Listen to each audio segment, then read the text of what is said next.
इधर तो मैं भी हूँ मेरा कौन मारेगा अभी हेलो फ्रेंड्स नमस्कार ছুটি যাম বুলি এনেদৰে বেডিং বান্ধিছিলোঁ বেডিং তৈয়াৰ কৰিছিলোঁ নলবাৰীৰ ৰাসত ৰাস চাব যাম বুলি কিন্তু নলবাৰীৰ ৰাস চাবলৈ যোৱা নহ'ল বেডিংটো চেঞ্জ কৰি আকৌ বেডিং কৰাই বেলেগ এটা কামৰ কাৰণেহে গৈ আছোঁ এতিয়া দিল্লীলৈ বুলি জীৱনটো এনেকুৱাই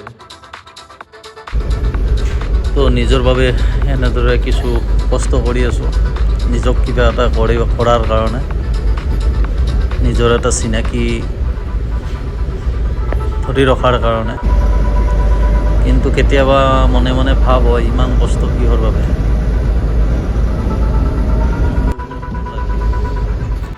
মোৰ দৰে কোন কোন বন্ধু আছে বাৰু মোৰ ভিডিঅ'টো চাই থকা যে নলবাৰীৰ ৰাস হোৱা অইন ক'ৰবাৰ ৰাস অসমত যিহেতু এতিয়া ৰাসৰ বতৰ ৰাস চাব যাম বুলি ভাবি আছিলে আজিৰ পৰা 1 বছৰ আগৰ পৰা যে ৰাসত যাম বা মাজতে গৈছে দুৰ্গা পূজাত তাৰপিছতো যদি ভাবিছে কোনোবাই যে ৰাসত যাম কিন্তু ৰাস চাব নাপালে বা এনেদৰে ৰাসে হওক বা দুৰ্গা পূজাই হওক যিয়ে অসমৰ বাহিৰত থাকি নিজৰ ডিউটি নিজৰ কৰ্তব্য সাংসাৰিক ধৰ্ম পালন কৰাৰ স্বাৰ্থত এনেদৰে বাহিৰত থাকে যিসকলে আজি যাব নাপালে নিজৰ আশা পূৰণ কৰাৰ কাৰণে কোনোবা আছে নেকি মোৰ ভিডিঅ'টো চাই থকা যদি আছে জনাবচোন কেনেকুৱা লাগে যাব নাপালে কমেণ্টত জনাই দিব মই তাৰে মাজৰে এজন এয়া ৰাঞ্চিৰ চিটি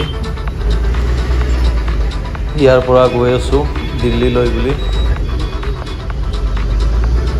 দিল্লী ৰাজধানীত যাম ৰাঁচি টু দিল্লীৰ পৰা আকৌ যাম মেৰঠ ইউ পি তাতে এটা ট্ৰেইনিং আছে ট্ৰেইনিংটো কৰাৰ বাবে গৈ আছোঁ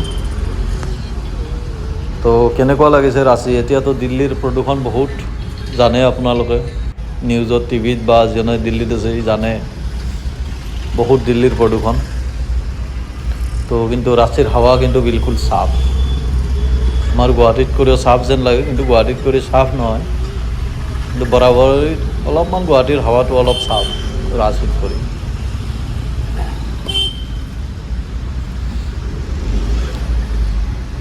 এনেদৰে নিজৰ কৰ্তব্য পালন কৰি কেতিয়াবা জীৱনটো আমুৱাই দিয়ে কিন্তু ভাগৰি পৰা জীৱন নহয় ঠিক সুখৰ জীৱনো নহয় গৈ আছোঁ এতিয়া চৰকাৰী গাড়ী আহিছে থ'বলৈ চৰকাৰী গাড়ীত গৈ আছোঁ চৰকাৰী ট্ৰেইনত যাম চৰকাৰী খানা পিনা চব চৰকাৰী যিয়ে নহওক এয়া ভাই চাহাব আহিছে মোক থ'বৰ কাৰণে অকলে আহিছোঁ এই মস্ত গাড়ী এখন আহিছে থ'বৰ কাৰণে ৰাঞ্চি ষ্টেচনত নমাই থৈ গ'ল মোক এই মস্ত ট্ৰাকখন আহিছিলে থ'বৰ কাৰণে চৰকাৰী মানুহ আৰু থ'ব আহিছে আৰু যিয়ে নহওক ৰাঁচি ষ্টেচন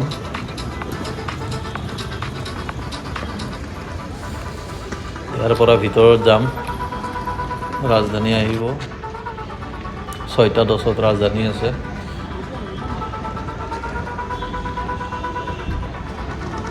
মস্ত বেডিং টানি লৈ গৈ আছোঁ এই জীৱন আমাৰ জীৱনবিলাক বহুতে সুখী বুলিও ভাবে কিন্তু ইমান সুখী নহয় যিয়ে নহওক কিবা এটা কৰিব লাগিব জীৱনটোত তথাপিও মনটো উগুল থুগুল মানুহৰ ভিৰ গাড়ীৰ অপেক্ষাত 17:50 অৰ্থাৎ 5:50 হ'ল আৰু 20 মিনিট আছে কিন্তু 20 মিনিট গৈ অলপ দেৰি কৰি আহিলে ইয়াৰ ৰাজধানী আহি পালে 25ত আহি পালে অৰ্থাৎ 15 মিনিট লেট কৰি আহিলে গাড়ীখন যিয়ে নহওক এতিয়া গাড়ীৰ ভিতৰলৈ যাওঁ উঠো গাড়ীত ভিডিঅ'টো চাই থাকিব দুখৰ ভিডিঅ' নেপালো যাব ইয়াৰ দুখ মনেৰে মোৰ চিটত মোৰ মিডিল চিট বৰ্তমান তলত বহি আছোঁ কিছু সময় ৰখাৰ পিছত নাস্তা দিলে চেণ্ডউইচ মিঠাই ভুজিয়া কচুৰি চাহ লগত চাহ আছে এইটো খাই লৈ অলপ আৰাম কৰি দিলোঁ। এয়া আংকুল তলৰ চিটত, মোৰ তলৰ চিটটো, মোৰ মাজৰ চিটটো। কিছু সময় বহাৰ পিছত এনেদৰে খানা আহিলে, 9:30 বাজিলে। পনীৰ, দাল, ভাত, ৰুটি মানে পৰঠা, ভাজি চব্জি, মিঠাই, আচাৰ এইবিলাক খাই লৈ শুই গ'লোঁ। শুই যাই আকৌ ৰাতিপুৱা উঠি দেখিলোঁ পূৰা কুঁৱলী দি আছে, কুঁৱলী পৰিছে, গাড়ী দৌৰি আছে একদম। তথাপিও ট্ৰেইন 2 ঘণ্টাৰ লেট। 10টা বজাত যাই পাব লাগিছিলে দিল্লীত, এতিয়া যাই পাব 12টা বজাত। যিয়ে নহওক বাহিৰৰ পৰিৱেশ অলপ চাই গৈ আছোঁ।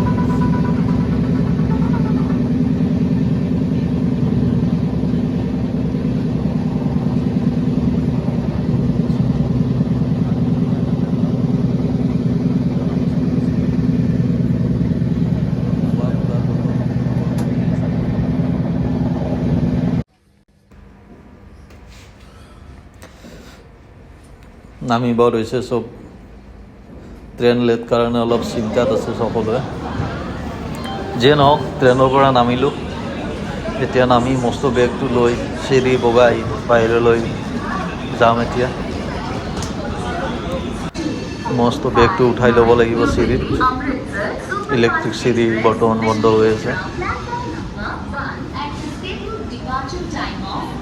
তো এনেদৰে চিৰি বগাই গৈ আছোঁ, চিৰি বগাই ওপৰলৈ আনিলোঁ।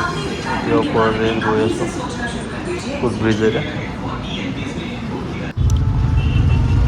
গৈ এনেদৰে অটো ল'লোঁ দিল্লীৰে এটা স্থানত যোৱাৰ বাবে। তাৰ পৰা আমাক গাড়ীৰে লৈ যাব মেৰঠলৈ, UP লৈ গ'লে।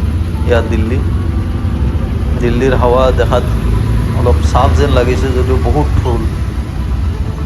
সঁচাকৈ মই 2 কিলোমিটাৰ অতিক্ৰম কৰিলোঁ, কিন্তু বহুত ধূল। চাফ নহয় হাৱা। ৰাঁচীত যেনেকৈ হাৱা চাফ আছিলে, ইয়াতে কিন্তু হাৱা চাফ নহয়, বহুত ধূল। গাড়ী মটৰ বহুত, সেইবাবে ধূলো বহুত। যিয়ে নহওক এয়া দিল্লী।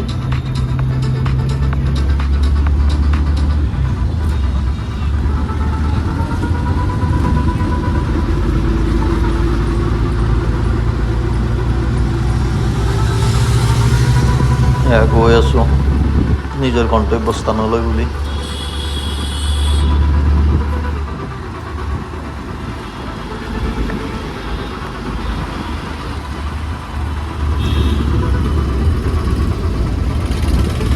যান জঁট যদিও বিশেষ নাই, কিন্তু মানুহ অপেক্ষা কৰি আছে গাড়ীৰ বাবে।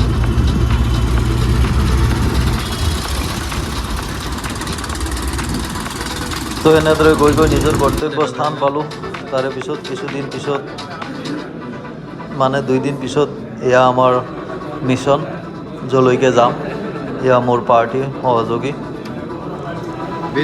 আমি এই কেইজন মানুহ যাম আমাৰ গন্তব্যস্থানলৈ বুলি।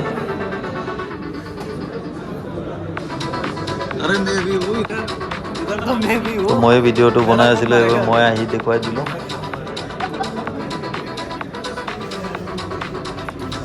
বহুত ধন্যবাদ ভিডিঅ'টো চাই থকাৰ বাবে। বহুদিন হ'ল ভিডিঅ'টো দিম বুলি ভাবি থাকি দিব পৰা নাছিলোঁ। অৱশেষত